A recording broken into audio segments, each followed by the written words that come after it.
अला इबादिहिल्लज़ीना इस्तफ़ा अम्मा बाद।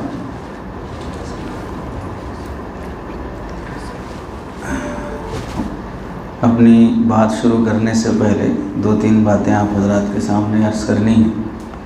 पहली बात तो यह है कि हम सब लोग मदारिस से अपने असातिज़ा से बहुत सी बातें पढ़ के आए हैं। अब फ़ारिग़ होने के बाद अगर उन बातों को याद ना रखा जाए और अपनी इल्मी मैदान में गफलत बरती जाए तो सच्ची बात तो यह है कि एक बड़े आलिम ने फरमाया था, बातिल अगर बढ़ते जा रहा है तो उसके हक़ होने की दलील नहीं है बल्कि हक़ के गफलत की दलील है कि जो अहले हक़ हैं वो गफलत में हैं, इस वास्ते बातिल बढ़ रहा है। जो अहले हक़ हैं वो मेहनत नहीं कर रहे हैं, बातिल मेहनत कर रहा है, इस वास्ते बढ़ रहा है। एक मस्जिद से अब 12 मस्जिदें हो गई, 16 मस्जिदें हो गई, 21 मस्जिदें हो गई, किनकी? अहले हदीस हज़रात की। और जो अहले हक़ उलमा हैं उनकी अपनी मादियात की फ़िक्र, उनकी अपनी माश की फ़िक्र, उनकी अपनी ज़रूरियात की फ़िक्र, उसकी वजह से शायद महीने गुज़र जाते हैं जिसे हमें इल्मी किताब के मुताले की तौफ़ीक़ नसीब होती हो। जिन अय्याम के आते ही रमज़ान आया, तरावी की बहस शुरू हो जाती है, क़ुरबानी के दिन आए, इन क़ुरबानी के मुख्तलिफ़ मसाइल शुरू हो जाते हैं, चीख के चिल्ला के कह के शॉर्ट क्लिप्स आना शुरू हो गए उन हज़रात के। कर्नाटक का एक मौलवी पुकार के कह रहा है कि बहुत से लोग बड़े जानवर में क़ुरबानी और अक़ीक़ा दो मिला के करते हैं, जायज़ नहीं है, फ़ला नहीं है। वो बातिल गलत नाहक बातें बड़ी ढटाई से कहते हैं और हम लोग का हाल ये है कि हक़ हदीस की रोशनी में जो अपने असलाफ से पढ़ के आई हैं, मसालिक की रोशनी में उसका मुताला ना होने की वजह से हैरान परेशान रह जाते हैं। एक आम आदमी जो ड्राइवर है, टेलर है, मैकेनिक है, कुछ हैसियत नहीं है, वो हदीस पेश कर देता है और अहले इल्म हज़रात उस हदीस का ना जवाब दे पाते हैं, ना हदीस का मतलब समझ पाते हैं। तो इल्मी मजालिस की हमें कदर होनी चाहिए। अगर खुदा न करे यही माहौल रहेगा जुमूदत का, बुरूदत का, और बिल्कुल ठंडे पड़े रहेंगे तो बातिल गालिब आते जाएगा, तो फिर हमें इमामत के लिए सिर्फ बातिल वालों की मस्जिदें ही मिलेंगी जहाँ हमें भी गैर मुखल्लिद बन के इमामत करना पड़ेगा। कितने लोग नहीं हैं जिन्होंने पूछा था कि हम पीस स्कूल में पढ़ा सकते हैं, अब मजबूरी है, पढ़ाना पड़ता है। हम फ़लाँ महल्ले में वही एक मस्जिद है फ़लाँ साहब की, इमामत कर सकते हैं। होते होते उन अहकाम में खिफ़त आना शुरू हो जाएगी जिसमें हम बहुत एतदाल से पढ़ के आए थे। शिद्दत नहीं कह रहा हूँ, एतदाल वाली जो चीज़ें पढ़ के आए थे उसमें हल्कापन आना शुरू हो जाता है। इस वास्ते इल्मी मजालिस की हमें कदर करनी चाहिए। क्या हमें शर्मिंदगी और अफसोस नहीं होता इस बात पर कि अगर कोई दुनियादार कोई मीटिंग लगा रहा हो, कोई महफिल लगा रहा हो, वहाँ पर तो अहले इल्म का तबक़ा उमंड पड़ता हो और फिर उलमा की मजलिस में शिरकत करते हुए गफलत बरतते हों, तो किस कदर शर्मिंदगी की बात है। एक मौलाना बहुत अफसोस का इजहार करते हुए, बड़े आलिम दीन इतना अफसोस का इजहार करते हुए, यानी रोने किसी कैफियत हो गई उनकी एक डिस्ट्रिक्ट के बारे में सुन के कि एक सियासी पार्टी का लीडर दुआ की महफिल लगा रहा था तो 10 मिनट के अंदर पूरी महफिल भर गई, मस्जिद भर गई अहले इल्म हज़रात से। इस उम्मीद पर के इससे पहले भी लिफाफे दिया था, इस बार भी लिफाफे मिलेंगे। अहले सियासत लीडर चंद टकों पर खरीदना जानते हैं और वहाँ पर अपना ज़मीर बेचना आसान हो जाता है, तो किस कदर अफसोस की बात है। हज़रत अली मियां नदवी रहमतुल्लाह अलैह बहुत बड़े मुफक्किर, पूरी दुनिया जिन्हें मुफक्किर मानती है, बहुत ज़बरदस्त बात अपने रिसाले में अर्राइद अरबी मजल्ला जो निकलता है उसमें हज़रत का अरबी में मजमून आया था। उसमें हज़रत ने लिखा था कि बहुत बड़ी जिम्मेदारी जामियात और मदारिस पर यह है। क्या बड़ी जिम्मेदारी है? अन तज़अ अल जामियात, मदारिस विलादत करें, डिलीवरी दें, जन्म दें, ऐसी अफराद को अल्लज़ीना ला यबीऊन ज़मीरहुम, जो अपने ज़मीर को ना बेचें, ऐसे अफराद जन्म दें जो अपना ज़मीर ना बेचें। क्योंकि फ़इन्नल अस्रल हाज़िरा यातक़िदु अन्ना लिकुल्लि नफ्सिन समनुन बख्सुन, कि ये दुनिया जानती है कि हर इंसान चंद टकों पर बिक सकता है। हम ऐसे उलमा पैदा करना चाहते हैं जो चंद टकों पर बिकते ना हों। तो हमें इल्मी मजालिस की कदर करनी चाहिए, वरना वो ज़िल्लत और खिफ़्फ़त उठानी पड़ेगी जो हज़रत इमाम मालिक रहमतुल्लाह अलैह ने फरमाया था कि बहुत काबिल तारीफ़ है वो बादशाह जो किसी आलिम के दर पे जाए। बहुत काबिल तारीफ़ है वो बादशाह जो किसी आलिम के दर पे जाए। बहुत जलील है वो आलिम जो किसी बादशाह के दर पे जाए। तो हमें अहले इल्म हज़रात को इस सिलसिले में बहुत तवज्जो देनी चाहिए।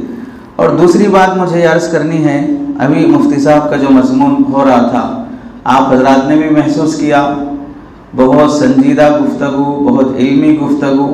जो बातें इल्मी ज़ौक़ रखने वाले थे उन्हें समझ में आया होगा कि अहनाफ के पास किस कदर हर मसले पर मजबूत दलाइल मौजूद हैं। उसके बावजूद भी हम अपने पढ़े हुए पर गैर मुतमईन हैं, क्योंकि वो मुस्तहज़र नहीं है, पढ़ा हुआ मुस्तहज़र नहीं है। तो वो इस्तेहज़ार हमें मुफ्ती साहब की मजलिस से मालूम हुआ, इल्मी ज़ौक़ कैसा होना चाहिए उसका भी एहसास हुआ, बात पेश करने का सलीक़ा और अंदाज़ भी मालूम हुआ। बहुत सी चीज़ें सीखने को मिलती हैं। और हम आप हज़रात से दरख्वास्त करते हैं, 3 महीने 4 महीने में इस तरह की महफिल लगती है, तो हमें अपनी ज़िम्मेदारी से शिरकत का निज़ाम बनाना चाहिए।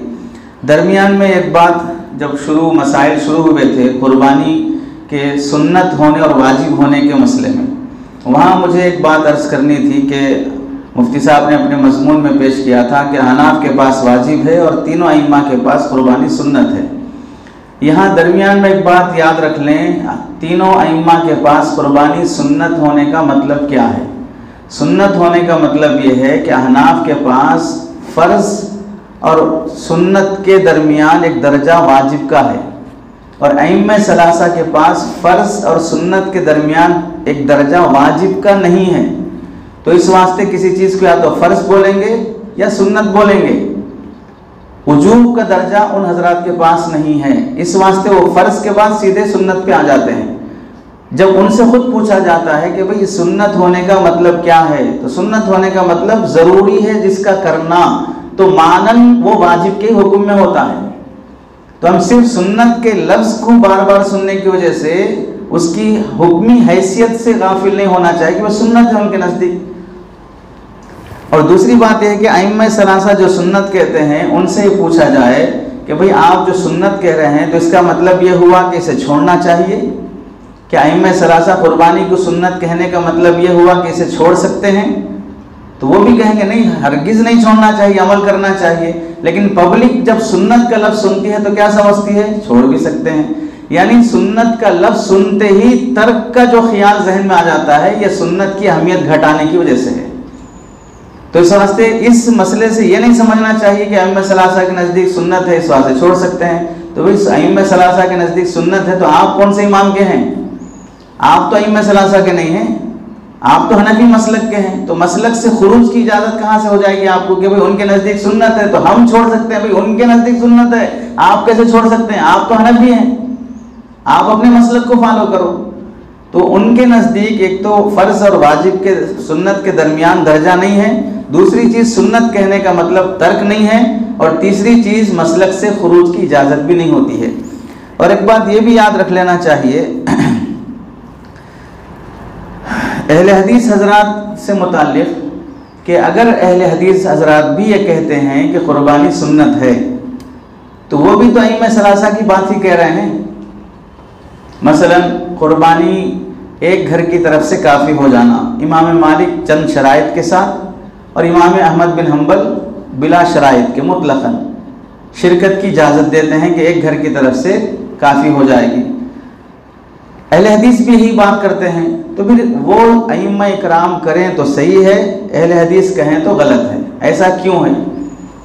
वजह ये है कि पहली बात, अइम्मा इकराम में से इमाम मालिक या इमाम अहमद बिन हम्बल जो फरमाते हैं वो ये नहीं फरमाते कि अहनाफ गलत कर रहे हैं।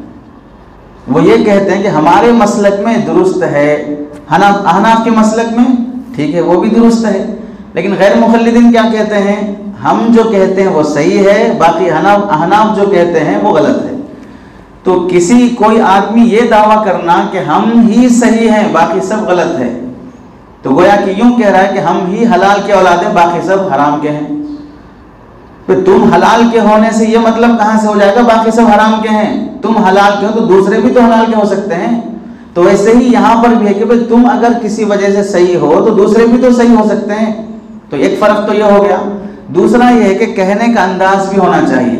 अहमद बिन हम्बल रहमतुल्लाह अलैह क्या कहते हैं? हमारे मसलक यानी हम्बली उलमा कहते हैं हमारे मसलक में ये मसला ऐसा है। मालिकी उलमा क्या कहते हैं? हमारे मसलक में ये मसला ऐसा है। अहले हदीस क्या कहते हैं? हमारे मसलक में ऐसा नहीं कहते, हदीस में ऐसा है। तो क्या तासुर देना चाहते हैं कि पूरी दुनिया को हदीस में अमल करना चाहिए और हदीस में मसला ऐसा है और अहनाफ गलत कर रहे हैं।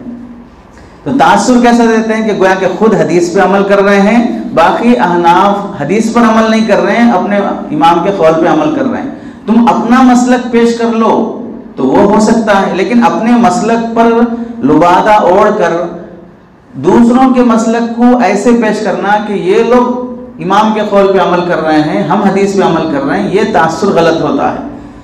इस वजह से अगर किसी मसले में अहले हदीस हजरात अगर कोई कौल कहते भी हों, चूंकि वो मसलक से बाहर हैं और सिर्फ अपने ही हक होने का दावा करते हैं और दूसरों में गलत होने का दावा करते हैं, इस वास्ते उनका खुद मसलक दुरुस्त नहीं होगा। जैसे कि वो हदीस है, इमाम मुस्लिम रहमतुल्लाह अलैह ने नकल फरमाया कि जो आदमी ये कहता है कि फला काफिर हो गया तो ये खुद काफिर हो जाएगा, कहने वाला खुद काफिर हो जाएगा। तो ऐसे जो कहता है कि फला मसलक गलत हो गया तो खुद वो गलत हो जाएगा, क्योंकि 4 मसालिक के सही होने की बात जब हो गई, अब किसी 5वें को पैदा होके कहने की इजाजत नहीं होगी कि ये मसला गलत है।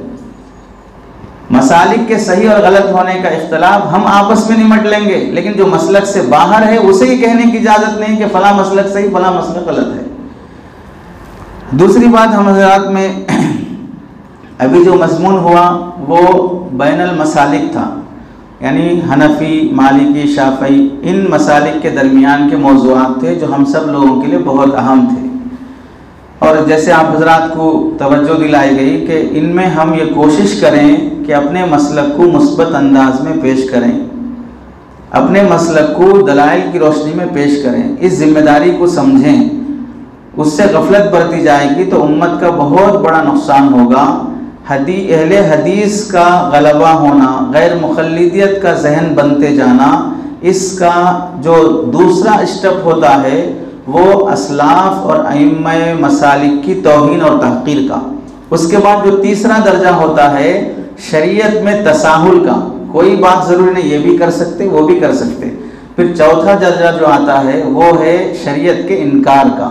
होते होते ऐसा शख्स या तो मुल्हिद बन जाता है या तो कुफ्र तक पहुंच जाता है। और ख़ुद इनके अइम्मा ने भी कहा है कि तर्क तक़लीद का नतीजा कुफ्र है, यानी आदमी तक़लीद छोड़ने के बाद किसी ना किसी दिन काफिर होके रहता है। करीब में आपने एक मौलवी का वीडियो भी देखा होगा जो पहले अहले हदीस था अब शिया बन गया। अभी हमारे पास एक नौजवान जुमा में आया करता था, चंद दिनों से कॉलेज में किसी अहले हदीस से वास्ता पड़ा, अब आना छोड़ दिया, अब अहले हदीस के दलाइल दे रहा था चंद महीने तक। अब उसके बाद शिया का मसलक उसे अच्छा लगने लगा है। अब वो सवाल करने लगा कि शिया नमाज ठिकरी लेकर सजदा ठिकरी पे करते हैं, वो क्यों गलत है, वो भी तो सही है। तो मालूम ये हुआ तर्क तक़लीद का नतीजा आदमी आखिर होते होते शिया बन जाता है या काफिर बन जाता है। तो अपनी कौम को बचाना हमारा फ़र्ज़ और हमारी जिम्मेदारी है। कोई सियासी लीडर हमारा खैरखा नहीं हो सकता, हमारे असातिज़ा से ज़्यादा खैरखा कोई नहीं हो सकता, हमारे असलाफ और अकाबिर से ज़्यादा कोई खैरखा नहीं हो सकता।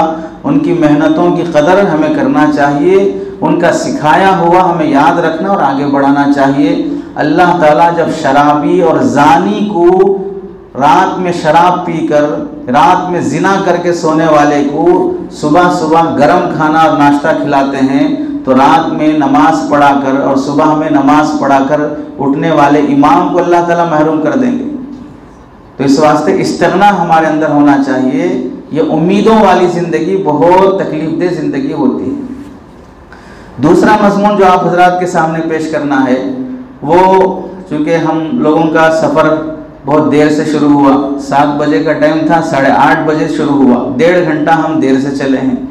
1.5 घंटा देर से स्टेशन पे पहुँचे, 1.5 घंटा देर से एयरपोर्ट पहुँचे, 1.5 घंटा देर से बस स्टैंड पहुँचे, 1.5 घंटा देर से महफिल निकाह में पहुँचे। क्या होगा? कोई दूसरा दुल्हन को ले जाएगा, दूसरी ट्रेन चली जाएगी। तो हमारा सफ़र ही शुरू हुआ देर से है, तब इसे अगर आगे 1 घंटा और आगे बढ़ाना है तो बढ़ा लेंगे, या वक्त पे ख़त्म करना हो तो वक्त तो 10 बज गया है, ख़त्म कर देंगे।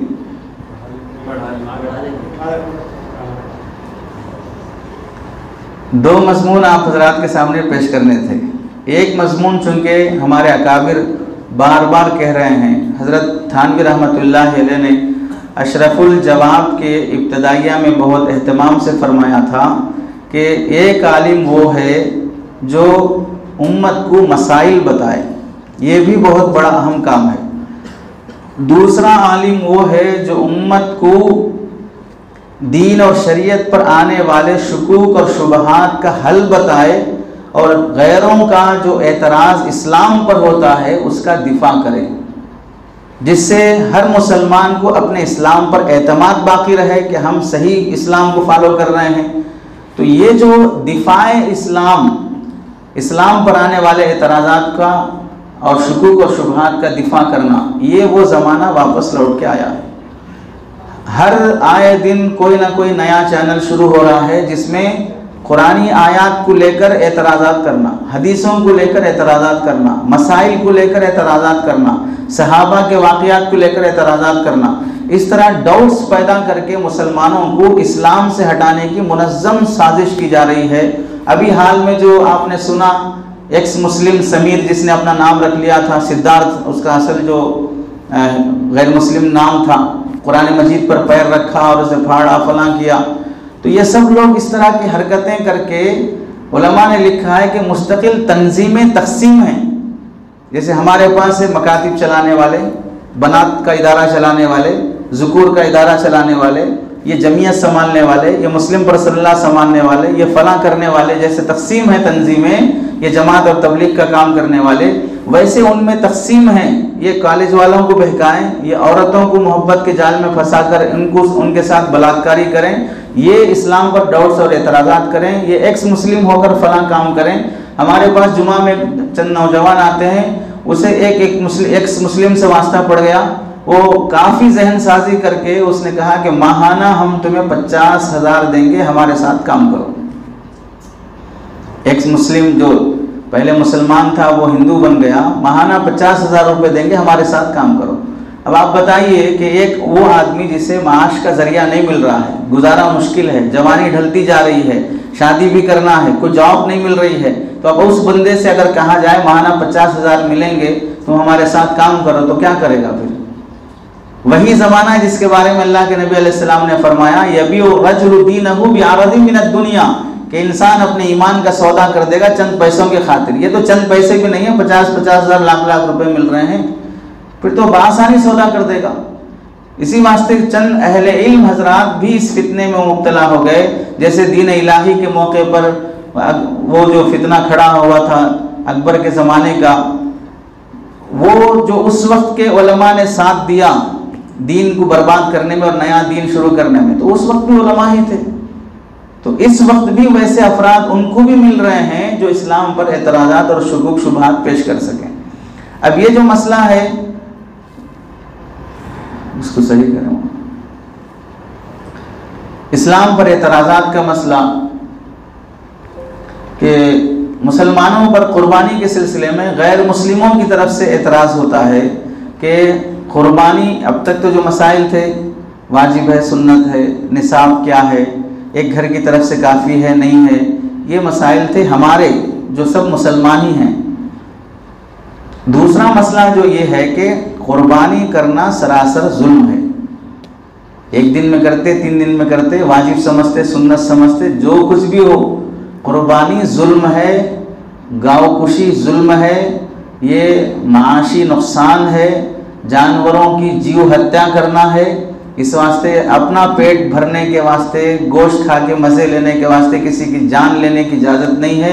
तो कुर्बानी और ज़िबाह पर पाबंदी लगनी चाहिए। ये अक़ल के भी ख़िलाफ़ है, रहम के भी ख़िलाफ़ है। अब इस मौजू पर मुस्तकिल डिबेट्स होते हैं कि भाई हम सब एक भगवान के परिवार हैं। तुम्हारे नबी ने खुद फरमाया अल खल्क़ु इयालुल्लाह, मखलूक अल्लाह का की परिवार है। तर्जुमा खुद इस तरह करना गलत है, परिवार अल्लाह का नहीं होता है, मोहताज है। मखलूक अल्लाह के मोहताज है, अल्लाह का कोई ख़ानदान नहीं होता है। तो हम सब अल्लाह के बच्चे हैं। तो क्या अल्लाह एक बच्चे को ये बोलेगा कि दूसरे बच्चे को खा ले? यानी हम भी बच्चे हैं, गधा, घोड़ा, बिल्ली, खिंजीर सब बच्चे हैं। तो एक मखलूक को अल्लाह ये बोलेगा कि तू अपने दूसरे भाई को खा ले? तो इसका सीधा सीधा जवाब तो ये है कि खाने के सिलसिले में तो आपको खिंजीर भी अपना भाई लगा। जिंदा रहने के सिलसिले में खिंजीर आपका भाई है। भाई है तो हम आपको बोल सकते हैं खिंजीर के भाई इधर आओ, कुत्ते के भाई इधर आओ, सूअर के भाई इधर आओ, हम बोल सकते हैं। तो जिंदा रहने के सिलसिले में तो आप इन जानवरों को अपना भाई नहीं मानते। जब ज़िबा करने की बात आती है तो सूअर भी आपका भाई, गधा भी आपका भाई, कुत्ता भी आपका भाई, सब आपके भाई बन जाते हैं। ये खुद गलत ख़ियास है कि पूरे मखलूक को अपने जैसा ख़ियास करना। दूसरी बात यह है कि जब अल्लाह का परिवार मानते हो तुम इसमें, तो आप बताओ अल्लाह के परिवार में पूरे जानवर आते हैं या सिर्फ गाय आती है? पूरे जानवर आते हैं, सिर्फ गाय नहीं आती है। और आपको तकलीफ सिर्फ गाय के ज़िबा से है, दूसरे जानवरों के ज़िबा से नहीं है। इस वास्ते होटलों में चिकन 65 तुम भी खाते हो। उस वक्त मुर्गी तो जो तुम्हारी बहन हो सकती है या अम्मा हो सकती है, उसके कटने पर तुम्हें कोई अफसोस नहीं हुआ, उस वक्त तो मज़े से खाए। बकरा जब कटता है तो उस वक्त भी तुम्हारे भाई के कटने पर अफसोस नहीं हुआ, उस वक्त भी मज़े से खाते हो। अपने फंक्शनों और शादियों में गोश्त आता है, उसे भी मज़े से खाते हो। तो ये जो दूसरे जानवरों का जो गोश्त खा रहे हो, मछली भी अल्लाह का परिवार हुई, वो खाते हो। झींगा भी अल्लाह का परिवार हुआ, वो खाते हो। परिंदे भी अल्लाह के परिवार हुए, वो खाते हो। इन सब चीज़ों के खाते हुए परिवार के ज़िबा होने का ख्याल नहीं आया। सिर्फ गाय ज़िबा होती है तो परिवार ज़िबा होने का ख्याल आया। ये खुद समझना चाहिए। दूसरी बात यह है कि परिवार का ख्याल सिर्फ कुर्बानी के दिनों में क्यों आ रहा है, पूरे साल क्यों नहीं आ रहा है? यानी जब बकरीद आती है, मुसलमान अपना एक फरीज़ा अदा करना चाहते हैं, उस वक्त आपको परिवार का ख्याल आता है। पूरे 11 महीने जब आप भी ज़िबा करते हैं, हम भी ज़िबा करते हैं, तो उस वक्त परिवार का ख्याल क्यों नहीं आता है?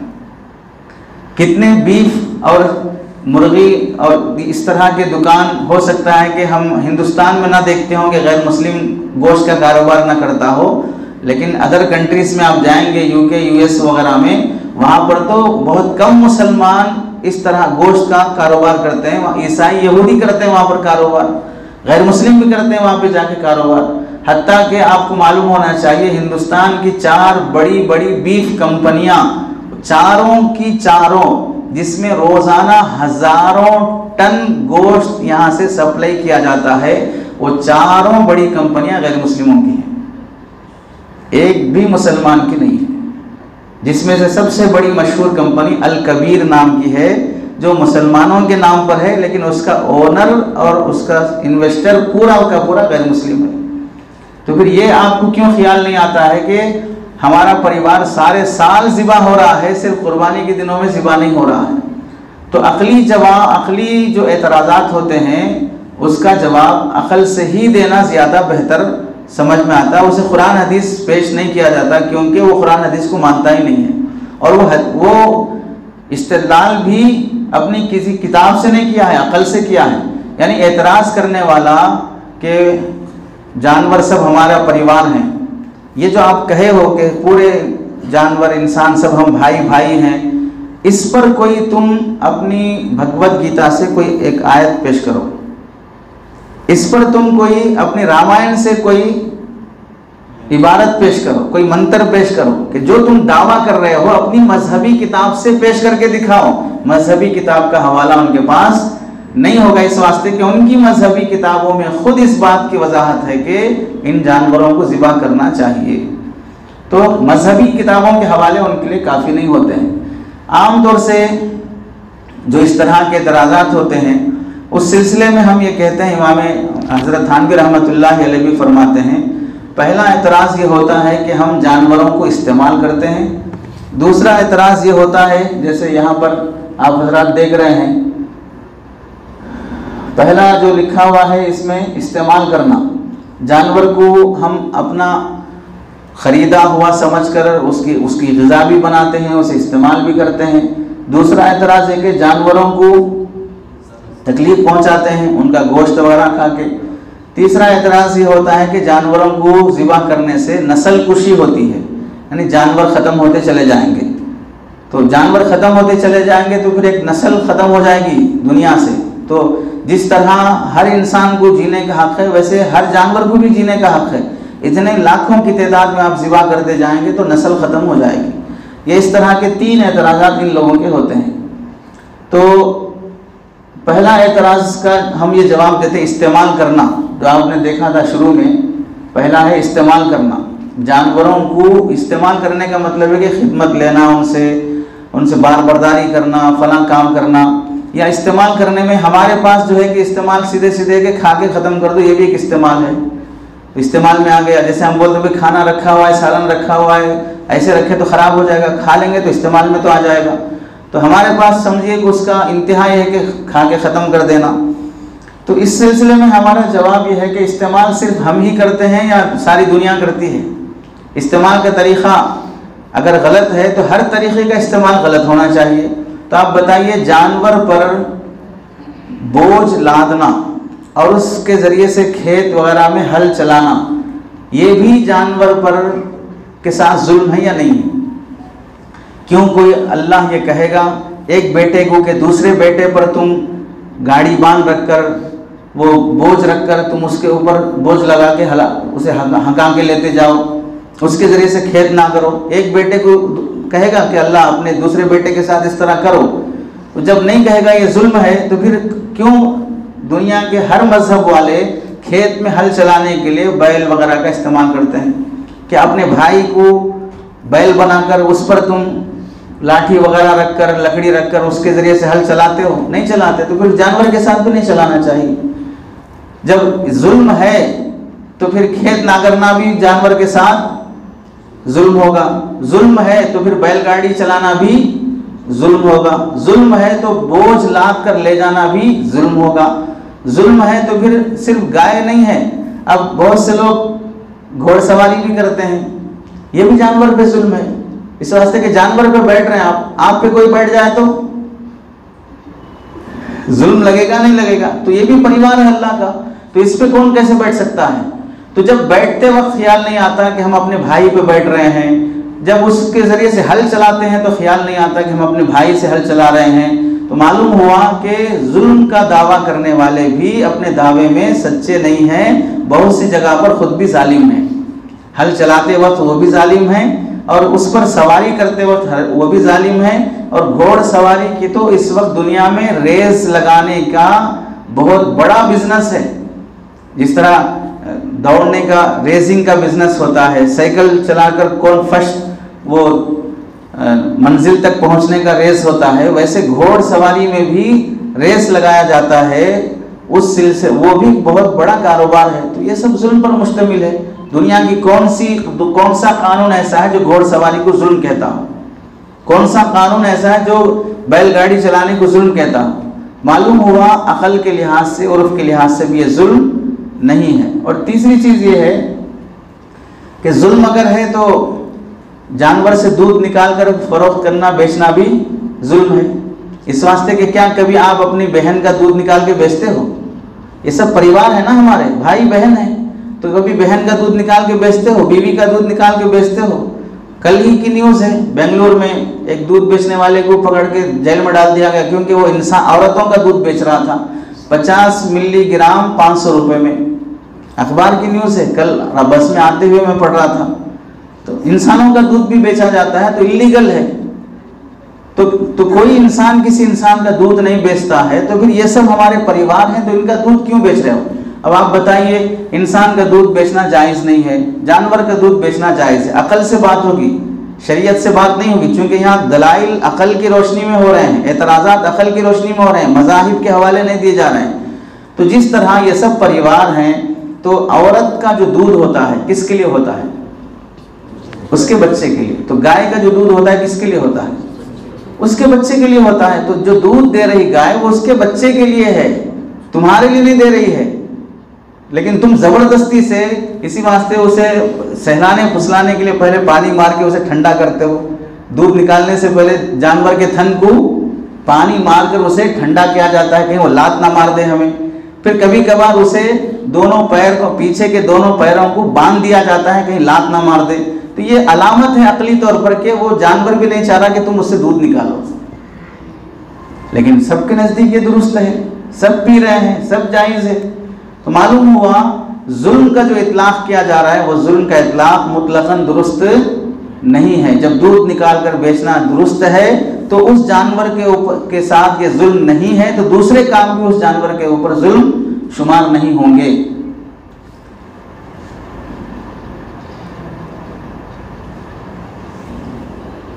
लीद का मसला है, जानवर गिलाज़त करने के बाद उसे इस्तेमाल करते नहीं करते हैं? नहीं करना चाहिए भाई। हम में से कोई आदमी लीद कर दे, कोई दूसरा आके इस्तेमाल करता है? ये क्यों कर रहे हो? इंसानों का दर्जा दो ना उनको भी, क्यों इस्तेमाल में ला रहे हो? तो ये मालूम हुआ कि इंसान और जानवर में फ़र्क है। इनके अशिया, इनसे निकलने वाली गिलाज़त भी अल्लाह ताला ने इंसानों के खातिर पैदा किया है। तो ये मुतलक़न इस्तेमाल का अगर मना किया जाता है तो इस्तेमाल के बहुत से तरीक़े वो हैं जो हर मज़हब वाला कर रहा है, और वो हर मज़हब में जुल्म शुमार नहीं होते हैं। अगर आप इसे जुल्म समझते हैं तो फिर क्या आप इसे इस्तेमाल नहीं करते? यानी जितनी चीज़ें आपको दिखाई गई हैं, ये सब चीज़ें अगर ये जुल्म हैं, तो क्या ये जुल्म वाला काम वो शख्स नहीं कर रहा है जो इस्लाम पर एतराज़ कर रहा है? कर रहा नहीं कर रहा है? जब कर रहा है तो वो भी जालिम हुआ, हम भी जालिम हुए अकल की रोशनी में। अगर वो करते हुए जालिम नहीं हुआ तो हम भी जालिम नहीं हुए अकल की रोशनी में। दूसरी बात ये है,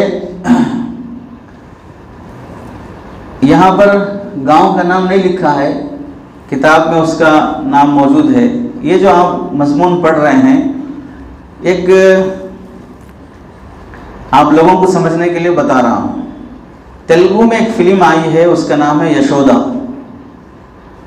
उसका जो बुनियादी मैटर है वो इस बात पर है कि औरतों को खूबसूरत रहने के लिए जो ब्यूटी पार्लर में पाउडर और क्रीम वगैरह जो बनाए जाते हैं, बूढ़ा होने के बाद यहाँ पर आदमी को झुर्रियाँ और चेहरे में झुर्रियाँ पड़ना शुरू हो जाती हैं।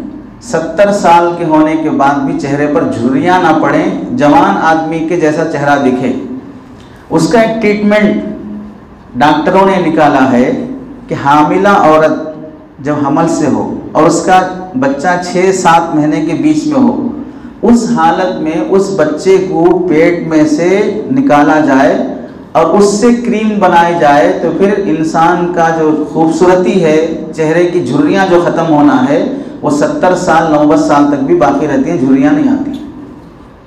ये बुनियादी मैटर है उस फिल्म यशोदा का।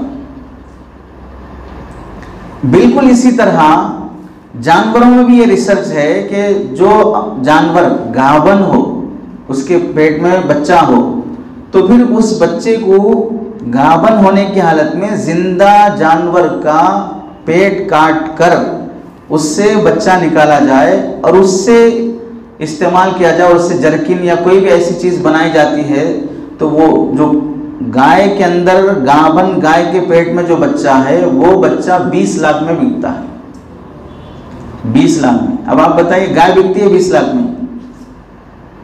लेकिन उसका बच्चा बिकता है, तो ये जुल्म नहीं है। और ये पूरा कारोबार करने वाले में से कोई फर्द मुसलमान नहीं है, कोई फर्द ये कारोबार करने वाला मुसलमान नहीं है, लेकिन ये कारोबार चल रहा है। तो इस पर जुल्म का इतलाक किस पर होना चाहिए? जालिम कौन हुआ असल पर? जिंदा जानवर को हम पर, हमारे नबी करीम सल्लल्लाहु अलैहि वसल्लम ने तो जानवर अगर खड़ा हुआ हो और आपका दोस्त भी उधर, जैसे हम बाइक में जा रहे हैं, उधर से साथी बाइक में आया, तो दोनों बाइक पे बैठे बैठे एक दूसरे से बात करते हैं, लेकिन नबी करीम सल्लल्लाहु अलैहि वसल्लम ने जानवर पर बैठे बैठे गुफ्तगू करने से भी मना फरमाया। इससे जानवर को तकलीफ होती, बातें करना है तो नीचे उतर के बात करो। इतनी एहतियात का हुक्म हमें दिया गया। और ये आलम है कि जिंदा जानवर का पेट काट के उससे बच्चा निकाल कर उसे बेचा जाता है, उसे दवाइयों में इस्तेमाल किया जाता है।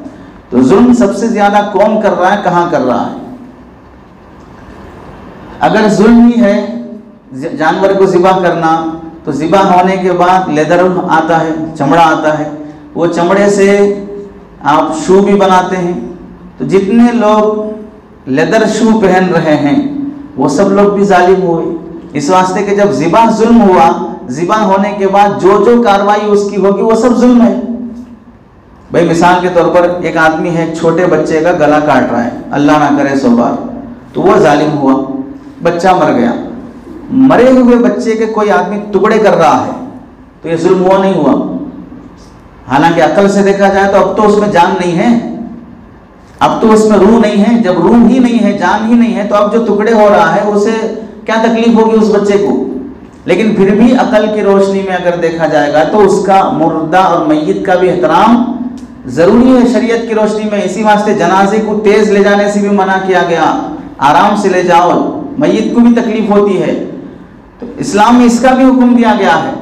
तो अगर अकल से देखा जाए तो जब उसको गला काटना जुल्म हुआ, टुकड़े करना भी जुल्म हुआ, उसका खीमा बनाना भी जुल्म हुआ, उससे कुछ भी आगे इस्तेमाल करना जुल्म हुआ, तो फिर अगर जब ये सारे जानवर हमारे भाई बहन हुए, उसे अगर कोई शख्स काटना जुल्म हुआ, तो काटने के बाद जब उससे जर्किन बन रहा है और उससे शू बन रहा है, तो ये तो आपके भाई के चमड़े के शू हुए ना, तो कैसे पहन रहे आप? तो शू की कंपनियां कैसे चल रही हैं? इन कंपनियों पे पाबंदी लगना चाहिए, क्योंकि आपके भाई पर जो जुल्म हुआ है, उस जुल्म के नतीजे में जो शू बने हैं वो शू बेच रहे हैं लोग। तो पूरी शू कंपनियां बैंड होनी चाहिए जब अगर जानवर का ज़िबा जुल्म कहलाएगा। और ऐसे ही इससे जर्किन, लेदर की जर्किन पहनते हैं, लेदर के शू भी आते हैं, लेदर के जर्किन भी आते हैं, जर्किन पहनना भी जुल्म हुआ, क्योंकि जुल्म के नतीजे में ही ये बना है। तो इन कंपनियों पर भी पाबंदी लगनी चाहिए।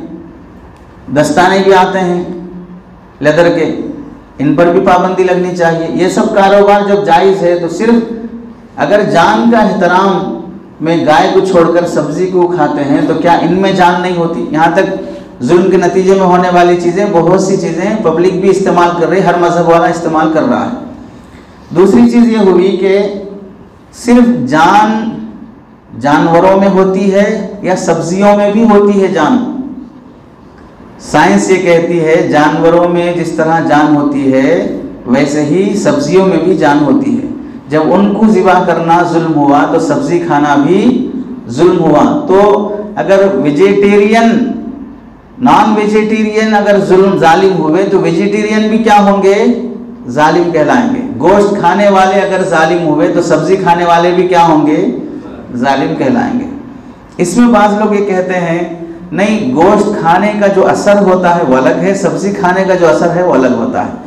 गोश्त खाने वाले दहशतगर्द होते हैं, सब्जी खाने वाले सॉफ्ट होते हैं।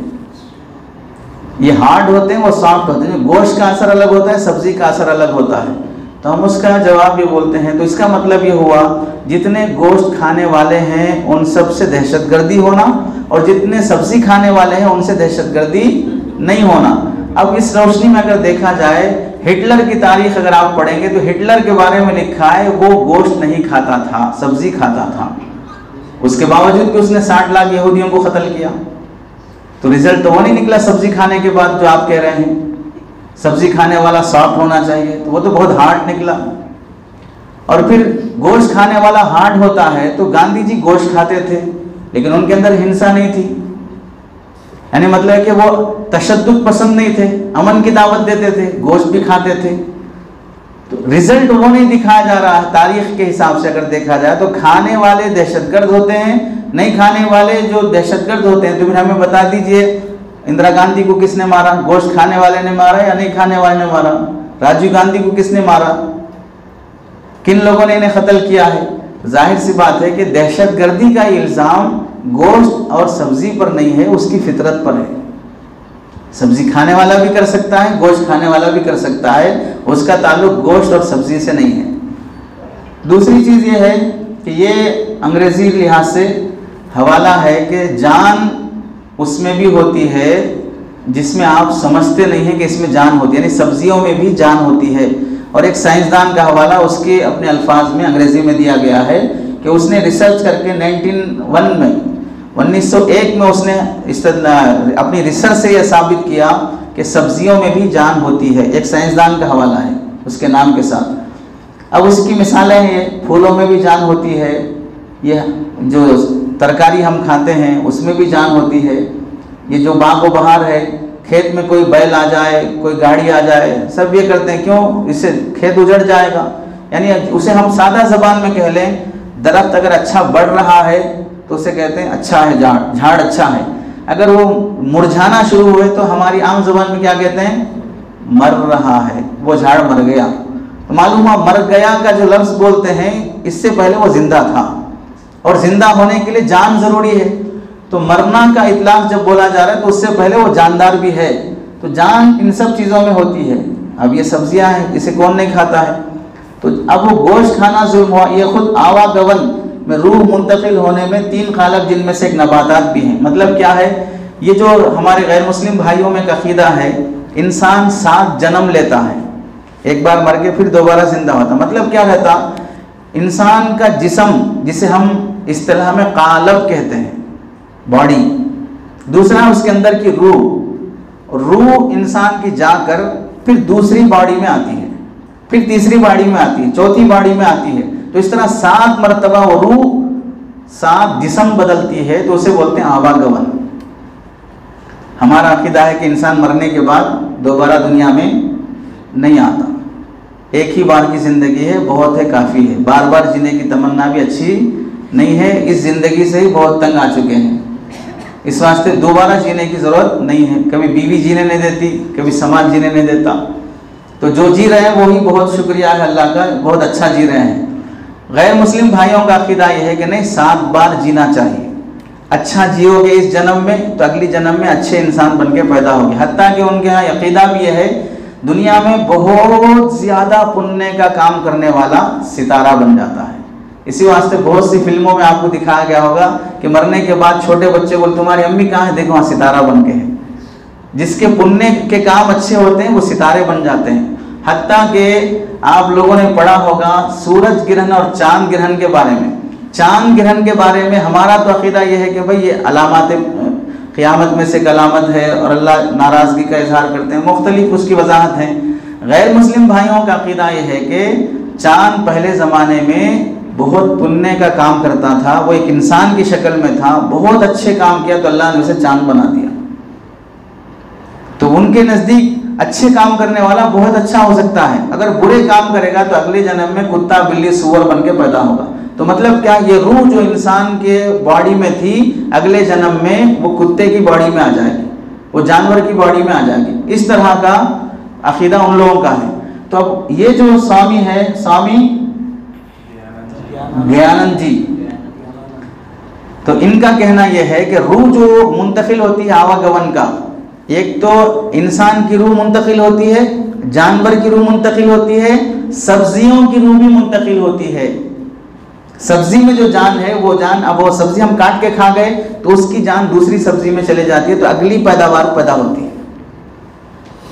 यहां तक अकीदा है इन हजरात का। तो फिर सब्जी भी तो जुल्म हुआ ना। इसे अब बुद्धिस्ट जो मजहब है, बुद्ध मजहब, उसमें सब्जी भी नहीं खाई जाती। वो इसी वजह से है कि उनमें भी जान होती है, चूंटी भी मारना उनके नजदीक गलत है। तो जान की जो बात आती है, सब्जियों में भी जान है तो उसे भी नहीं खाना चाहिए। तो अब हमें बताइए कौन सा मुल्क ऐसा है जिसमें सब्जियों पर पाबंदी लगी हो?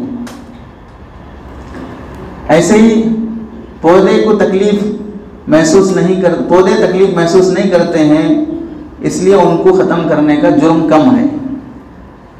यह एक एतराज़ का जवाब है। असल डाउट क्या है, ठीक है जानवर में भी जान है, सब्जियों में भी जान है, जान में फ़र्क है।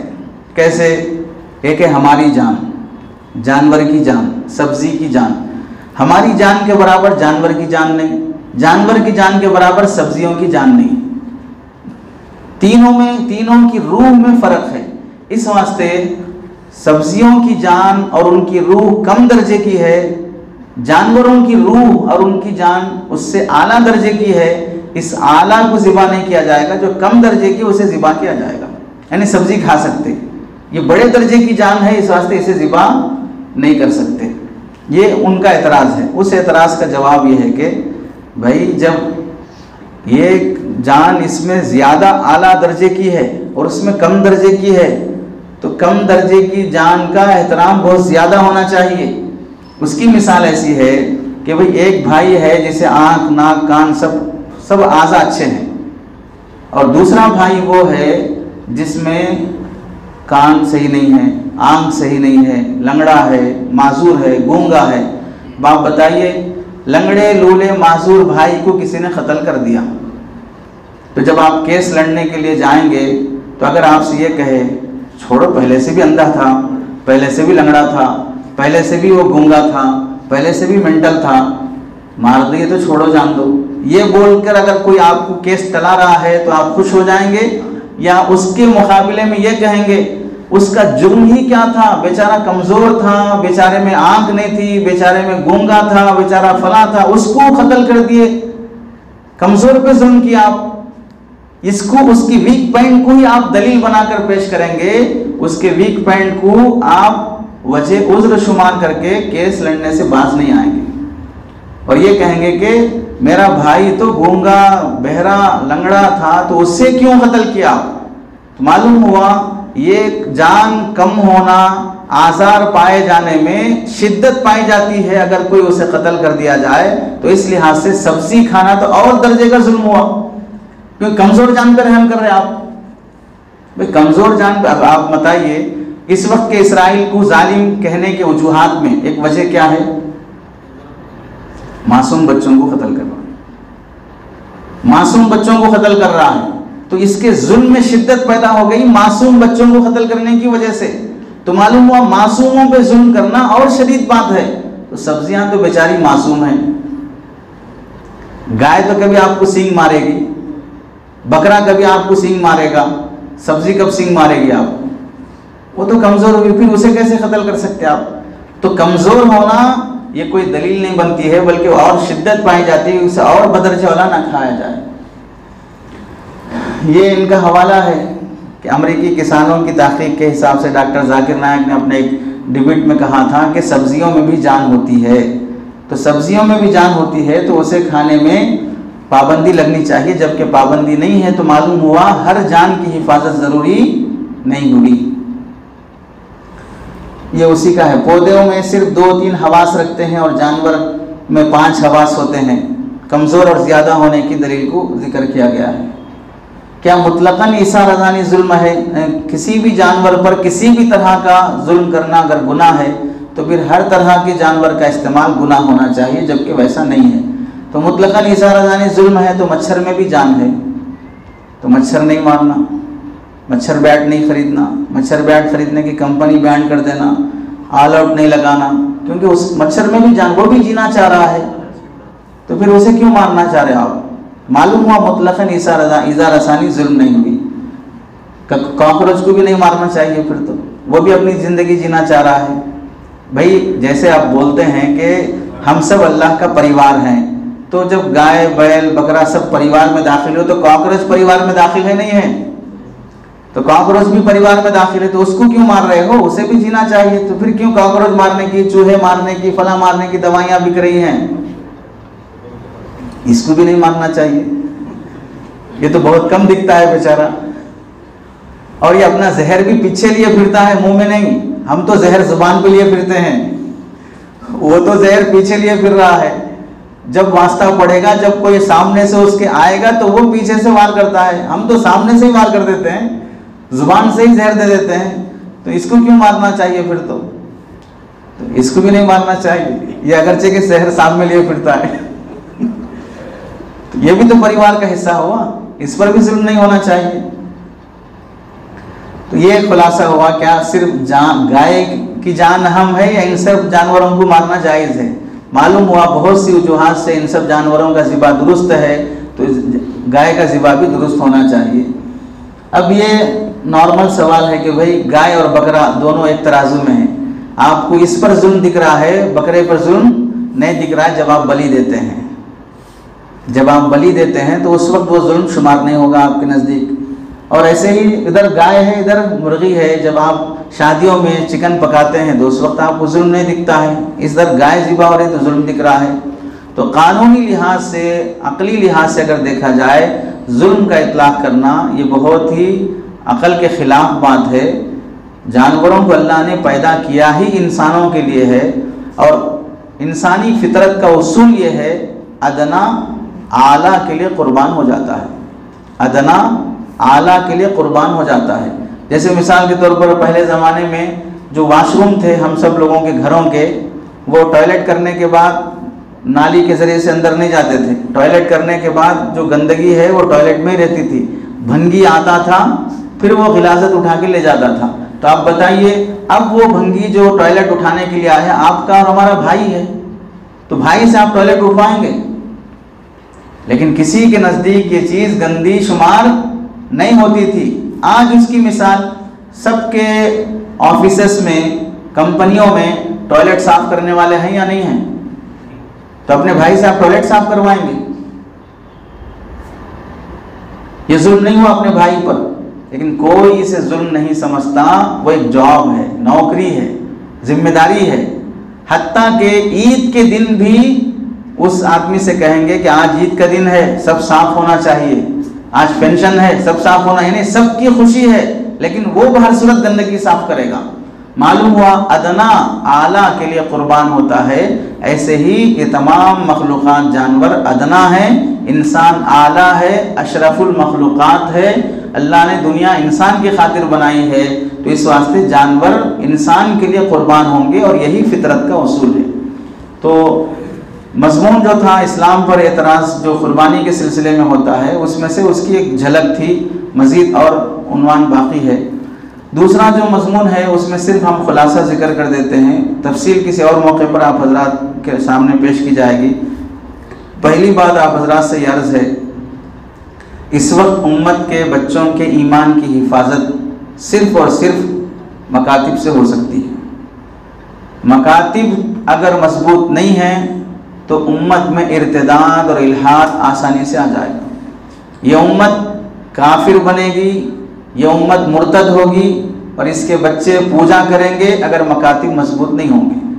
हम सब जानते हैं मदारिस में आने वाले सिर्फ 2% हैं, 98% स्कूल जाते हैं।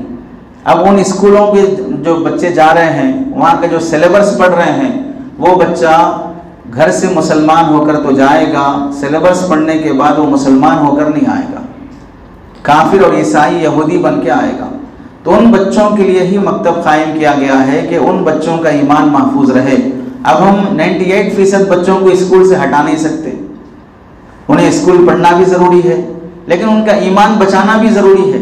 अब NEP के बाद, न्यू एजुकेशन पॉलिसी के बाद से तो मकतब की अहमियत बढ़ जाती है कि अब जो सिलेबस आ रहा है उसमें तो बहर सूरत आप LKG UKG से ही पूजा पाठ शुरू हो जाता है। उसमें किस्से कहानियों में अपने पुराने रामायण महाभारत के जो किस्से थे, उन देवी देवताओं के फ़ोटो और उनके किस्से उसमें रखे गए हैं। एक छोटी सी मिसाल उसकी, आप अपने किताबों में स्कूल आप पढ़े हैं तो मैथ्स की बुक में आपने देखा होगा 4 एप्पल के इमेजेस रहते हैं, 4 एप्पल के इमेजेस रहते हैं। तो बच्चे को कैसे सिखाते हैं? 1 एप्पल, 2 एप्पल, 3 एप्पल, 4 एप्पल। तो 4 एप्पल सिखाने के वास्ते 4 एप्पल्स के फोटो रहते। अब कैसे आ रहे हैं मैथ्स की बुक में? एक जगह तिरुमला की मंदिर, दूसरी जगह कोई और मंदिर, तीसरी जगह त्रिशूल, चौथी जगह पर कोई और फोटो। ये 4 फोटो से उसे क्या सिखा रहे हैं? फोर्थ मैथ्स सिखाने के वास्ते भी जो इमेजेस यूज किए जा रहे हैं वो रिलीजियस से ताल्लुक रखते हैं, मजहबी हैं।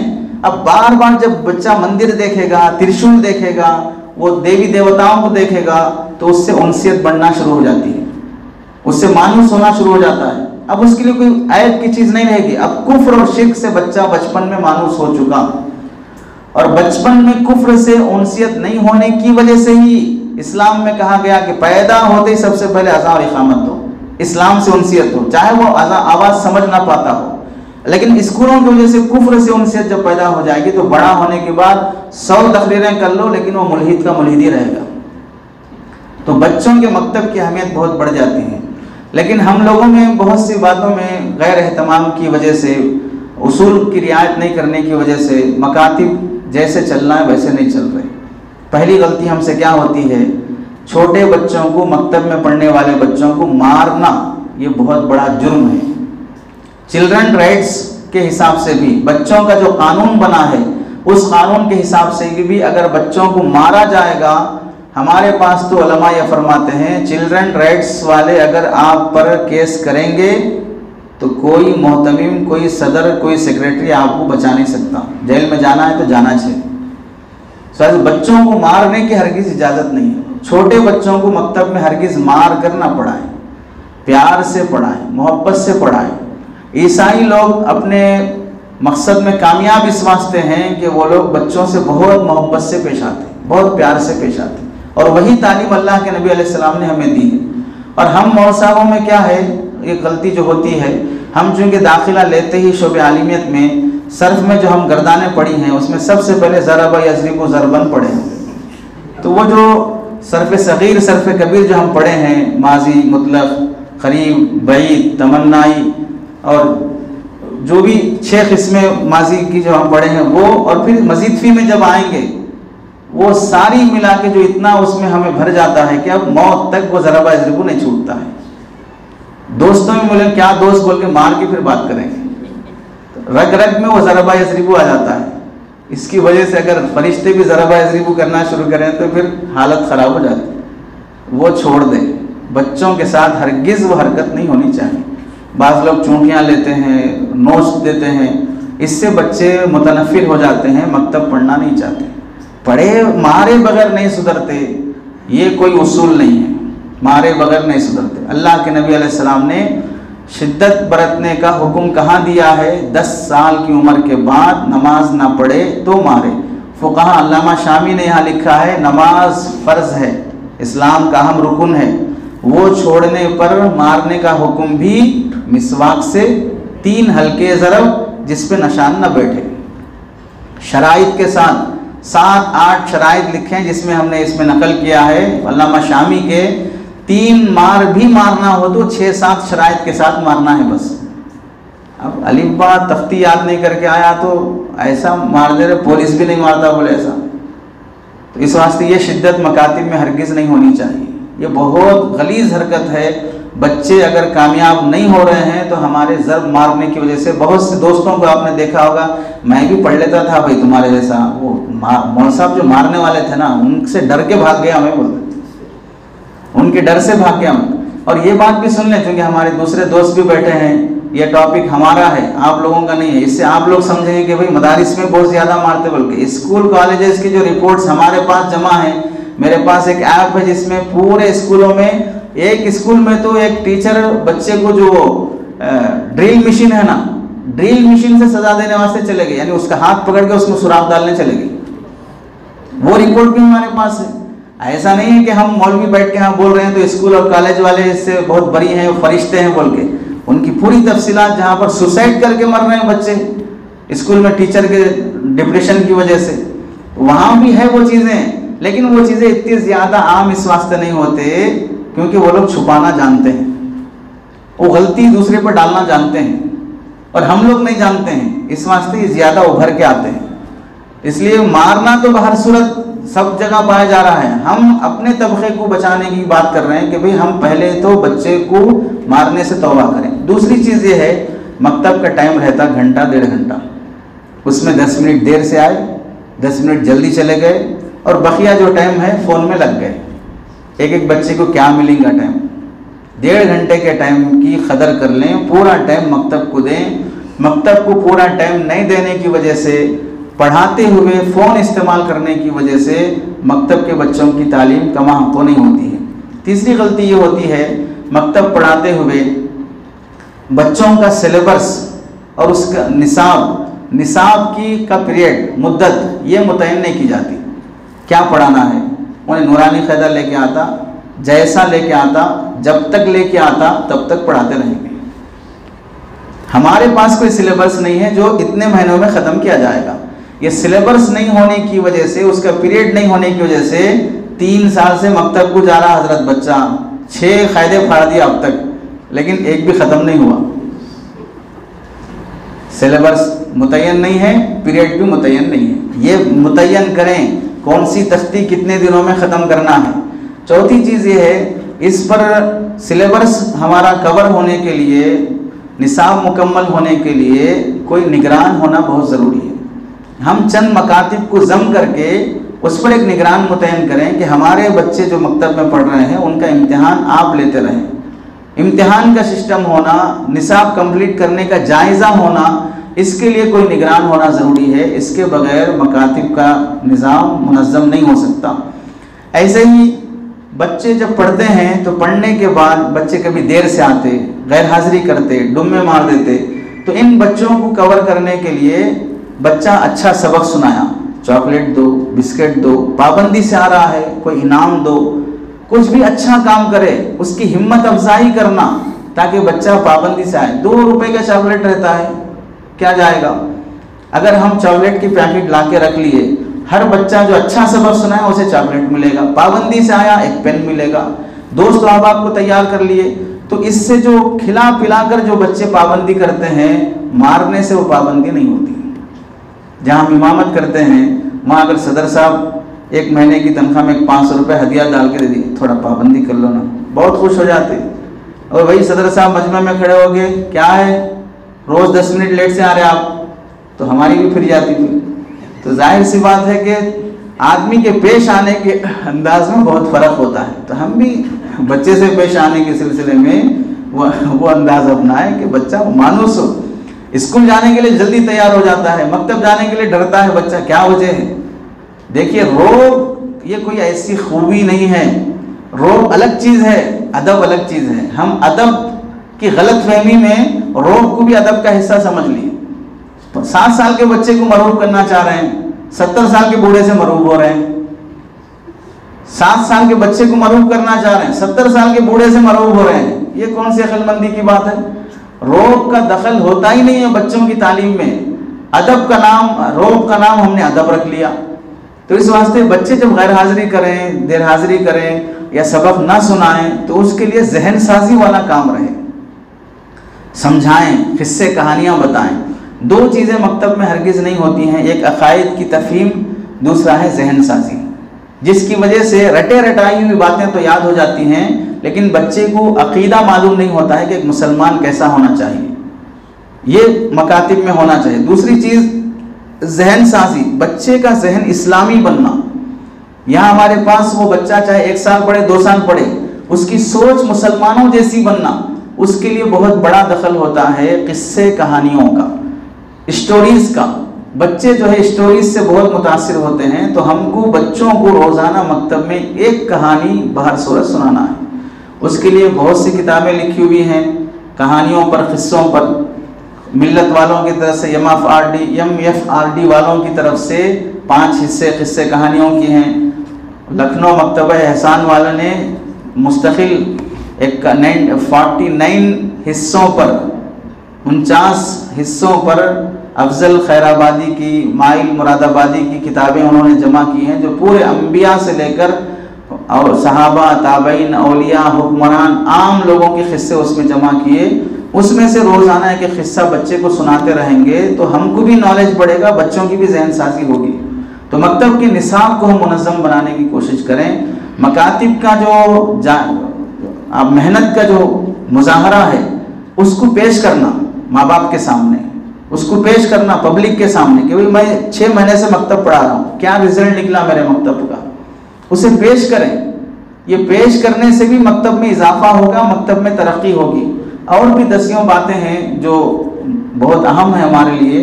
अब इस वक्त चूँकि वक्त भी कम है, जो ज़रूरी चीज़ें हमारे लिए इस वक्त शुरू करने की हो सकती हैं वो आप हजरात के सामने जिक्र की गई हैं। और आखिरी में आप हजरात से ये बात अर्ज़ है, हरगिज़ ये ना समझें कि जो बातें या जो मजलिस इल्मिया की तरफ से जो मुहाज़रात पेश किए जाते हैं इस वजह से नहीं है कि नाउज़ुबिल्लाह आप हजरात इससे नावाकिफ़ हैं, आप इसे जानते नहीं हैं। आप तजुर्बेकार हैं, मेहनत के मैदान में हैं, हमसे भी ज़्यादा आप तजुर्बा रखते हैं, वाकिफ़ियत रखते हैं। सिर्फ ये बातें इस वास्ते पेश की जाती हैं कि इज्तिमाई तौर पर तज़कीर वाली बात पाई जाती रहे, याद दहानी वाली चीज़, तो हमें इन बातों का इस्तेहज़ार रहेगा। ये मकसूद है, बस ताक़ीर मकसूद नहीं है, इस्तेहज़ार मकसूद है। अल्लाह ने उसी बात के पेश में 5 वक्त नमाज फ़र्ज़ किए तो हर नमाज के लिए अज़ां भी रखी। नमाज फ़र्ज़ है लेकिन याद दिलाओ नमाज है बोल के, तभी तो उसे अज़ां रखी गई। अज़ां फ़ी नफ्सी शरीयत में वाहिद फ़र्ज़ नहीं है, नमाज की खातिर फ़र्ज़ है।